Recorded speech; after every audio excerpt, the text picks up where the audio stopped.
오늘 말씀의 제목은 어떻게 영적 침체에서 승리할 수 있을까? 이 제목으로 함께 말씀을 나누겠습니다. 제가 위드처치를 개척하고 느끼는 두 가지 감정이 있는데, 첫 번째로는 너무 행복하다는 겁니다. 자녀가 태어날 때에 아빠와 엄마는 너무 행복하고 기쁜 것처럼 하나님의 입장에서 한 생명이, 한 교회가 태어났을 때 너무나 기쁘시고 그 하나님의 기쁜 마음이 저에게 전이되고 그 기쁨으로 충만한 마음이 있습니다. 두 번째 또 마음이 있는데, 이 위드처치를 개척하고 영적인 공격들이 제가 전에 사역했던 것보다 훨씬 크다는 겁니다. 끊임없이 영적인 공격과 영적인 침체에 임하도록 사탄이 저를 공격하는 것을 느끼는데, 제 자신이 무기력해지고 마음이 낙담되는 것 그 이상으로 완전히 흘러내리듯이 무너질 때도 있고, 고독하기도 하고 스스로 무가치하다 이런 생각까지 들 정도로 기도도 예배도 안 되는 제 영혼의 상태가 찾아온 것을 느낍니다. 그 영적인 침체가 있을 때, 무가치하다고 느낄 때 아내가 저를 꼭 안아주고 같이 기도해주고 저에게 힘을 줍니다. 그러면서 저는 오늘 이 누가복음 5장의 말씀을 묵상하는데, 제 침체되어 있던 영혼이 완전히 소생케 되고 일어나게 되고 세워지고 회복되는 것을 온몸으로 경험을 했습니다. 오늘 본문 누가복음 5장은 완전히 육체적으로, 정서적으로, 영적으로 침체에 있는 한 사람이 나옵니다. 우리 누가복음 5장 12절 본문을 한 번 더 읽어볼까요? 12절 시작. 예수께서 한 동네에 계실 때에 온몸에 나병이 들린 사람이 있어 예수를 보고 엎드려 구하여 이르되, 주여 원하시면 나를 깨끗하게 하실 수 있나이다 하니. 아멘. 이 성경에서 나병 환자는 지금의 한센병입니다. 우리가 지금 코로나 확진도 너무나 고통스럽고 힘든데 격리되고, 근데 이 구약 시대의 나병 환자는 악성 피부 환자입니다. 그러니까 사형 선고를 받은 거와 다름이 없어요. 완전히 삶의 절망 가운데 있는 사람인데 부정하고 격리된 사람, 성 밖으로 격리된 사람입니다. 코로나는 감염되면 2주 동안 검사를 하고 격리하고 회복하지만, 물론 코로나도 너무나 힘들죠. 그런데 이 나병은 기약이 없습니다. 언제 회복될지, 언제 다시 가족 품으로 돌아갈지 기약이 없습니다. 사랑하는 아내도 만날 수 없고, 사랑하는 자식들도 터치할 수 없고, 사랑하는 부모님과 식사할 수도 없습니다. 쓸쓸히 성 밖에 버려져서 영적으로, 육체적으로, 정서적으로 완전히 나는 부정한 사람이야 라고 침체 가운데 사는 겁니다. 그러다가 어느 날 이 나병 환자에게 예수님이 찾아옵니다. 레위기 13장에 의하면 나병 환자는 한 사람이 지나가면 어떻게 해야 되냐면, 이 옷을, 제가 입던 옷을 찢어버리고 머리가 길면 다 풀어 헤쳐야 됩니다. 가시적으로 저 사람이 나병 환자다라는 것을 알 수 있도록. 뿐만 아니라 지금의 마스크처럼 입을 가리고 침이 튀기지 않도록 윗 입술을 가리고 스스로 이렇게 외쳐야 돼요. 부정하다! 그때 가장 먼저 누구에게 들리나요? 자기 자신에게 들리죠. 나는 부정한 사람이구나, 나는 더러운 사람이구나, 끊임없이 스스로에게 얘기하는 거예요. 그런데 이 나병 환자가 레위기 13장의 말씀을 지키지 않아요. 예수님이 나타났는데. 그러면서 어떻게 합니까? 예수님을 보고 그 다음에 예수님께 납작 엎드립니다. 그 다음에 예수님께 구합니다. 뭐라고 구하냐면, 주여 원하시면 저를 깨끗하게 하실 수 있습니다 라고 구합니다. 여러분 한번 생각해 보겠어요? 만약에 예수님이 아니라 바리새인이었으면, 종교 지도자였으면, 이 나병 환자가 지금 레위기 13장 말씀을 지키지 않고 이렇게 앞으로 나갔으면 어떻게 될까요? 아마 돌을 찾았을 수도 있어요. 돌을 던져서 죽일 수 있어요.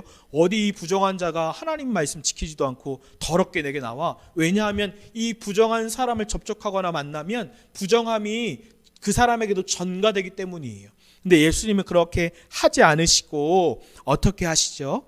누가복음 5장 13절 말씀입니다. 우리 함께 읽어볼까요? 시작. 예수께서 손을 내밀어 그에게 대시며 이르시되, 내가 원하노니 깨끗함을 받으라 하신대 나병이 곧 떠나가나니라. 예수님께서는 이 나병 환자에게 어떻게 하냐면 손을 내밀어요. 터치예요. 저는 이 말씀을 묵상하면서 늘 충격적이에요.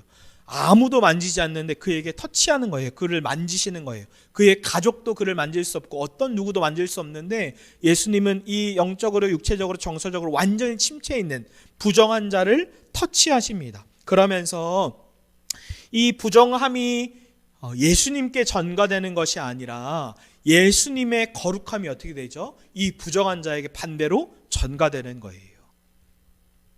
그러면서 예수님은 뭐라고 말씀하시냐면 내가 원한다. 즉 이 나병 환자가 영적으로 육체적으로 정서적으로 완전히 회복되고 소생되기를 원하시는 거예요. 그러면서 이 나병 환자를 하나님이 완전히 치유하시죠. 저는 이 말씀을 묵상하면서 침체 가운데 있을 때 이 말씀을 묵상하는데 마치 제가 이 나병 환자 같았어요. 하나님 앞에 완전히 납작 엎드려서 주님 할 수 있으시면 저를 침체 가운데 회복시켜 주십시오. 저를 일으켜 주십시오. 근데 이 말씀을 묵상하는데 마치 예수님께서 저를 터치하시고 안아주시고 저를 일으켜 주시는 것 같았어요. 그리고 이 말씀을 묵상하면서 제 영혼이 소생케 되고 회복되고 일어났습니다. 여러분 마치 만약 제가 여러분께 질문할게요. 여러분 지금 이 순간에 가시적으로 눈으로 직접 예수님을 본다면 여러분 지금 뭐 하고 싶으세요? 예수님께 한번 풍부한 상상력으로 동원해서 한번 생각해 보세요. 예수님 내 눈앞에 보인다면 나는 무엇을 하고 싶을까? 오늘 오후 2시에 줌 모임이 있는데 이걸 나눠보도록 하겠습니다. 함께해요. 제 삶의 큰 터닝 포인트가 되는 아주 짧은 책이 있는데 그것이 예수와 함께하는 저녁 식사 2입니다. 여기서 주인공 닉이 나오는데 이 닉은 교회를 다니고 종교 생활을 하지만 예수님과 인격적인 만남이 없어서예요. 그러다 어느 날 제이라는 이름으로 이 닉에게 초대장이 옵니다. 같이 저녁 식사를 하자. 그래서 나가요. 근데 그 저녁 식사 자리에 예수님이 계세요. 이 닉이 너무 충격적이지만 예수님과 함께 식사를 합니다. 교제를 합니다. 이 닉이 예수님과 헤어지고 이 닉은 신앙생활이 완전히 바뀌어요. 인격적인 주님과의 관계. 그러면서 여전히 예수님을 향한 수많은 궁금증을 가지고 있었어요. 그러다 어느 날 차를 운전하고 이 닉이 가는데 생각에 빠져서 운전하다가 이 기름이 떨어진 걸 모르고 차가 멈춥니다. 그때 누군가 기름을 들고 나타나요. 터벅터벅 와요. 자세히 보니까 예수님이에요. 예수님이 그 차에 기름을 다 넣어주고 조수석에 앉아요. 이 닉이 정신을 똑바로 차리고 자기가 궁금했던 거, 대화하고 싶은 거, 물어보고 싶은 거 어디 있다 이제 오세요 라고 막 많은 이야기들을 나눠요. 그러다가 이 닉과 예수님이 한 커피숍에 들어갑니다. 커피를 마시고 팬케이크를 먹는데 한 트럭 운전사가 자리에 앉게 돼요. 셋이서 교제하는데 이 트럭 운전사는 크리스천입니다. 굉장히 종교적으로 열심히 했어요. 제자훈련, 프로그램, 행사들을 다 참여하면서 열심히 하는 종교인이었는데 이 트럭 운전사가 뭐라고 이야기하냐면 제가 음란 포르노물에 중독되어 있습니다. 제가 이것을 끊으려고 훈련도 하고 프로그램 다 참여하고 모든 것을 다 해봤지만 이 포르노에 서 이길 수 없었습니다. 심지어 금식기도도 하고 다 해봤는데요. 그러면서 결국 안 됩니다 하고 이 트럭 운전사는 헤어집니다. 그 다음에 닉과 예수님이 다시 차에 타요. 그때 닉이 나지막하게 이렇게 물어봐요. 예수님, 그런데 정말로 방법이 없나요? 그 죄에서 승리할 수 있는 방법? 그러면서 예수님이 또 나지막하게 이렇게 얘기하세요. 하나가 있기는 하죠. 그때 닉이 예수님의 눈을 바라보면서 그게 뭐예요? 흥분한 채로 저에게 알려주세요. 제가 진짜로 알기를 원해요. 그때 예수님도 닉의 눈을 쳐다보세요. 그러면서 예수님이 이렇게 말씀하세요. 나예요. 내가 길이에요. 내가 진리예요. 내가 생명이에요. 그러니까 영적인 침체, 이 죄로부터 승리할 수 있는 것은 프로그램이 아니라 영적인 침체, 죄로부터 승리할 수 있는 유일한 길은 예수 그리스도라는 겁니다. 저는 이 침체 가운데 있을 때 주님이 꼭 저에게 이렇게 얘기하시는 것 같았어요. 사나야, 예수님을 바라봐야지. 사나야, 그리스도를 바라봐야지. 저의 침체 가운데 소생시킬 수 있는 분은 오직 예수님이기 때문이에요. 다시 물을게요. 여러분은 지금 이 순간 가시적으로 직접 눈으로 예수님을 본다면 여러분은 무엇을 하고 싶으세요? 저는 눈이 이번 주에 많이 왔을 때 또 운동장을 걸으면서 주님과 대화하면서 가는데 주님께서 마치 제게 이 질문을 하시는 것 같았어요. 사나야, 너는 나를 직접 눈으로 본다면 넌 뭐 하고 싶은데? 이 말씀을 준비하다가요. 그래서 저는 예수님을 직접 눈으로 본다면 예수님의 손을 꼭 먼저 잡고 싶어요. 그 다음에 이렇게 이야기하고 싶어요. 예수님, 제 마음에 예수님으로 가득 채워주세요. 제 믿음의 눈을 열어주셔서 보이지 않아도 보이는 분처럼 생생하게 실제로 동행하는 사람이 될 수 있도록 제 믿음의 눈을 열어주셔서 오직 예수로 가득 차고 흘러넘칠 수 있도록, 힘든 상황이 오고 어려운 상황이 오고 사람과 환경을 보는 것이 아니라 그보다 더 크신 예수님을 바라봐서 늘 넉넉하게 승리할 수 있도록 제 믿음의 눈을 열어주세요. 여러분은 예수님을 직접 눈으로 보면 무엇을 하고 싶으신가요? 우리 본문 말씀 누가복음 5장 14절을 한 번 더 읽어볼까요? 시작. 예수께서 그를 경고하시되 아무에게도 이르지 말고 가서 제사장에게 내 몸을 보이고 또 내가 깨끗하게 됨으로 인하여 모세가 명한 대로 예물을 드려 그들에게 입증하라 하셨더니. 아멘. 이 나병 환자가 깨끗하게 됩니다. 그러면서 예수님께서 제사장에게 가서 모세가 명한 대로 예물을 드려서 그들에게 입증해라 라고 얘기하세요. 이 모세가 명한 예물은 뭘까요? 그것이 레위기 14장에 나오는데 간단하게 설명해 드리면 레위기 14장 4절에서 7절 말씀에 2마리 비둘기를 가지고 옵니다. 그 다음에 한 마리는 흐르는 물에 질그릇 안에 담아서 이 한 마리 새를 죽여요.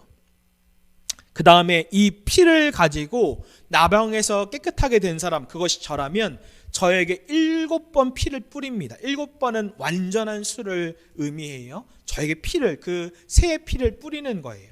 그 다음에 어떻게 하냐면 또 한 마리 살아있는 새에게 피를 묻혀서 훨훨 날아가게 해요. 이것이 무엇을 의미하냐면 여기서 나병에서 깨끗하게 된 사람에게 7번 완전수의 피를 뿌린다는 것은 무엇을 의미하냐면 허물과 죄로 완전히 죽었던 제 영혼을 예수의 피로 흠뻑 적셔서 두 가지요. 제 영혼이 새 생명을 얻게 되는 것이고, 두 번째로는 참 자유, 이 새가 훨훨 날아가는 것처럼 참 자유를 누린다는 것을 의미합니다. 마치 한 마리 새가 죽어서 피를 흘리고 피를 뿌려서 또 다른 한 마리는 완전히 피로 자유를 얻는 것처럼 예수님의 십자가의 보혈로 그 피를 성령으로 제게 뿌려서 제 영혼은 새 생명을 얻고 자유케 되는 것을 의미해요. 우리는 우리가 생각하는 것보다 훨씬 더 심각한 죄인입니다. 저는 제가 생각하는 것보다 훨씬 심각한 죄인이에요. 네, 여러분 아세요? 하나님의 사랑은 우리가 생각하는 것을 초월할 정도로 더 크신 하나님의 사랑입니다. 이 하나님의 사랑은 우리의 죄를 덮고도 넘칠 만한, 흐를 만한 하나님의 사랑인 것이에요. 그 예수의 피에 완전히 흠뻑 젖어서 우리에게 새 생명을 주시고 참 죄로부터 참 자유를 주시는 거죠. 그래서 이 십자가, 예수의 피는 우리에게 어떤 메시지를 주냐면, 얘야, 내가 여전히 너를 사랑한다.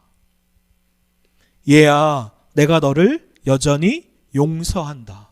이 메시지가 우리에게 있는 것이에요. 여러분, 오늘 말씀의 제목처럼 우리는 어떻게 영적인 침체에서 승리할 수 있나요? 그것은 예수 그리스도를 바라보는 것이에요. 예수를 깊이 생각하는 것이에요. 어떤 예수예요? 십자가에서 나의 죄, 그것을 모두 대속하신 예수 그리스도의 십자가의 보혈, 그 예수 그리스도를 깊이 바라보고 계속 바라보며 예수님을 생각하는 것, 그 예수가 우리의 영적 침체에서 승리케 하는 유일한 열쇠입니다.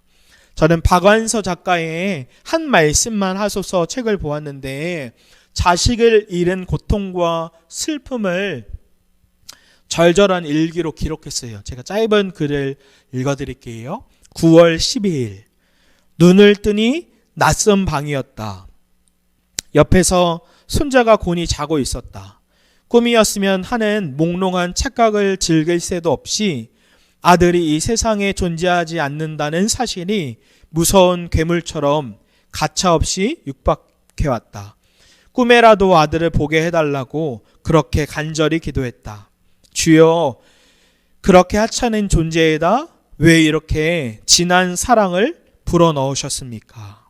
저는 이 일기를 보면서 십자가의 예수님이 계속 생각이 나서요. 십자가 위에서 아들이 나의 하나님 어찌 나를 버리셨습니까? 라고 외칠 때에 그 하나님 아빠는 되게 마음이 간단했을까요? 쉬웠을까요? 아니요. 하나님 아빠가 그 아들을 향해 침묵하실 때 그 아빠는 가장 큰 고통이었어요. 가장 큰 괴로움이었어요. 왜 이렇게 하셨나요? 우리를, 허물과 죄를 죽었던 우리를 이 한 마리 새가 피를 뿌림으로 참 자유와 생명을 얻은 것처럼 허물과 죄로 완전히 죽은 우리를 예수의 피로 흠뻑 젖혀서 우리를 소생케 시키고 회복하기를 원하시는 거예요. 죄에서 참 자유케 되기를 원하시는 것이죠. 우리는 어떻게 영적인 침체에서 승리할 수 있습니까? 그것은 십자가의 예수 그리스도를 바라보는 겁니다. 예수 그리스도를 지금 바라보는 거예요. 그런데 여러분 아세요? 그 십자가에서 죽으시고 3일 만에 부활하신 예수님께서, 그리스도께서 보배와 같이, 보물과 같이 우리 마음속 안에 들어와서 사시는 겁니다. 사신다고요. 우리 고린도 후서 4장 7절 말씀을 같이 읽어볼까요? 시작. 우리가 이 보배를 질그릇에 가졌으니 이는 심히 큰 능력은 하나님께 있고 우리에게 있지 아니함을 알게 하려 함이라. 아멘. 이 질그릇 같은 내 인생을 계속 묵상하잖아요. 그럼 침체돼요. 질그릇과 같은 환경과 어떠한 사람을 계속 묵상하면 침체돼요. 제가 요거를 한번 해볼게요. 이 질그릇, 이것이 질그릇이라면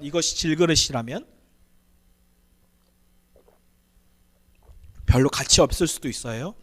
그런데 이 질그릇 안에 보배라고 봅시다. 이것을 보물이라고 생각해요. 이 보물이 이 안에 쨍그랑하고 들어올 때 이것은 어마어마한 가치가 있는 것이죠.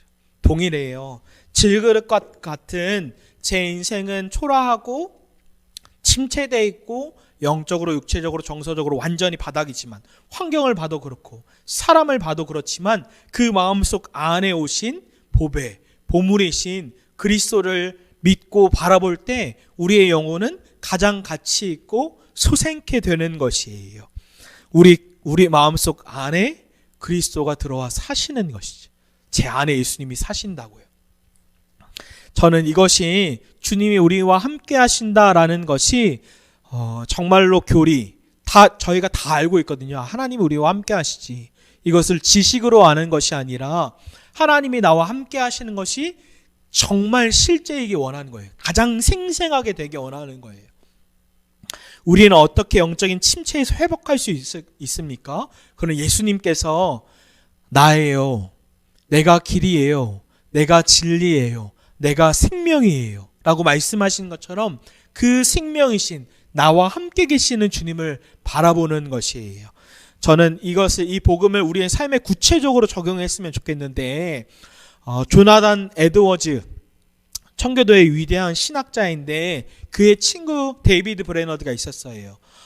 이 데이비드 브레너드는 선교사인데 이 데이비드 브레너드를 통해 130명의 인디언 사람들이 회심하고 그리스도를 만납니다. 굉장히 대단한 분이에요. 그런데 30대의 나이, 저와 같이 젊은 나이에 지병이 생기고 결국에는 30대의 젊은 나이에 이 조나단 에드워드 집에서 같이 요양하다가 소천하게 됩니다.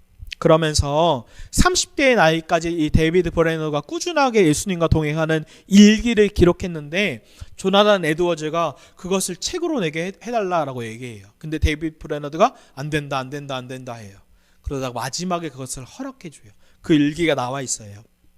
제가 몇 구절을 일기를 가지고 왔어요. 읽어드릴게요. 1732년 겨울, 당시 해덤에 나돌던 치명적인 전염병 때문에, 우리처럼 코로나처럼 전염병이 있었죠. 크게 충격을 받은 것은 사실이었다. 그러나 이때에도 하나님의 성령께서는 줄곧 나와 함께 하셨다. 그 코로나 상황, 이 전염병 상황에서도 하나님이 나와 함께 계시는 것이 교리가 아니라 실제였던 것이에요. 또예요. 1742년 7월 30일 위로를 주시는 하나님의 깊은 임재를 많이 체험하였다. 기도에서 하나님의 능력이 있었고 설교에서 사람들의 마음을 사로잡는 능력이 있었다. 정말 하나님의 깊은 임재를 온몸으로 경험하는 사람이었어요. 또예요. 42년 11월 8일 밤이 될 무렵 은밀한 기도 중에 감미로움을 많이 누렸다. 그리하여 내 영혼이 하늘의 본향 곧 저 복된 하나님의 낙원에 이르기를 사모하였다. 그 하나님의 아름다움을 깊이 경험하는 것이죠. 마지막으로요. 43년 3월 13일 주일 고별 설교, 하나님의 도우심으로 하나님과 가까이 동행하는 것을 강조하였다. 하나님과 동행하여야 한다는 것을 사람들에게 고별 설교로 권면하였다. 그가 30대의 마지막에 소천하게 되는데 그 마지막 순간에도 무엇을 얘기했냐면 하나님과 가까이 동행하는 것. 그것이 단순히 교리가 아니라 지식이 아니라 실제로 하나님과 함께함을 믿고 의식하고 느끼는 임재 가운데 살아가는 것을 실제로 누리라고 마지막까지 설교하는 것이에요. 이 데이비드 브레이너 목사님은 주님과 함께 하심이 단순한 지식이 아니었어요. 단순한 교리가 아니었어요. 정말로 함께 계시는 주님, 예수님이 저와 보이지 않지만 함께 하시면 저도 믿음의 눈으로 예수님 함께 계시는 주님을 의식하고 믿고 바라보는 것, 이 삶을 사시는 것이에요. 여러분, 만약에 여러분에게 어떤 귀한 사람이 있다면, 저에게도 너무나 귀한 목사님이 계신데 그분과 같이 있기만 해도 우리는 그분을 의식하게 돼요. 그분을 존중하게 돼요. 그분에게 잘 맞춰드리게 돼요. 하물며 그 귀한 분보다 더 귀하신 분이 계시는데, 더 귀하신 그리스도가 우리와 함께 계시는데, 영원토록 함께 계시는데, 화장실에 있을 때에도 잠을 자는 순간에도 그 더 귀하신 주님이 함께 계시는데 우리에게는 그것이 너무나 쉽게 교리가 되고 지식이 되기만 해요. 그것이 아니라 예수님이 보이지 않지만 나와 분명하게 함께 할 때 나도 나의 눈을 들어 함께 계시는 주님을 바라보는 것이죠. 말씀의 결론을 내리겠습니다. 저는 10년 동안 예수님과 동행하는 것을 꾸준히 기록하고 있어요. 그래서 여러분도 처음에는 저는 메모장에다 기록하였고, 그리고 지금은 계속해서 예수동행 일기 어플에 예수님과 동행하는 것을 기록해 보고 있어요. 이 복음을 여러분의 삶에 깊이 적용해 봤으면 좋겠어요. 유기성 목사님께서 한 분의 메일을 받았는데 남자 집사님이셨어요. 근데 아들이 너무나 아파서 속초에서 서울까지 왔다 갔다 남편분 또 아내분이 하시는 거예요. 간호하시는데 번갈아 가면서 어느 날 이 남자 집사님이 병원에서 집으로 혼자 돌아가는 길에 길을 잘못 든 거예요. 잘못 들었더니 선한목자교회예요. 얘기를 많이 들어봤어요. 그래서 월요일인데 혼자 그 교회에 올라가 봤대요. 근데 그날 토크 콘서트로 위드 지저스 데이가 하고 있었어요. 그 토크 콘서트에 되게 밝은 분위기였고 웃고 막 떠드는데 거기 혼자 앉아 있는데 이 집사님이 막 눈물이 나더래요. 이 집사님은 스스로 나는 괜찮아, 힘들지 않아 라고 했는데 그렇지 않고 많이 지쳐 있었고 침체되어 있었고 힘들었던 거예요. 그때 주님의 음성이 들렸어요. 뭐라고 주님의 마음을 주셨냐면, 사랑하는 아들아, 내가 너와 함께 한단다. 넌 혼자가 아니란다. 내가 모든 순간에 너와 함께 하고 있단다. 주님은 이전에도 그 집사님과 계속 함께 하셨어요. 그런데 그 순간 믿음의 눈이 열려서 그 순간 이 집사님은 주님이 나와 분명하게 함께 하는구나. 위드 지저스. 그러면서 이 집사님도 그 이후로 픽스 지저스, 예수님을 바라보게 됐어요. 저는 하나님께서 우리에게 동일하게 말씀하신다고 믿어요. 사랑하는 내 딸아, 내가 너와 함께 한단다. 넌 혼자가 아니란다. 내가 모든 순간에 너와 함께 하고 있단다. 사랑하는 여러분, 우리 같이 그 예수님을 바라봅시다.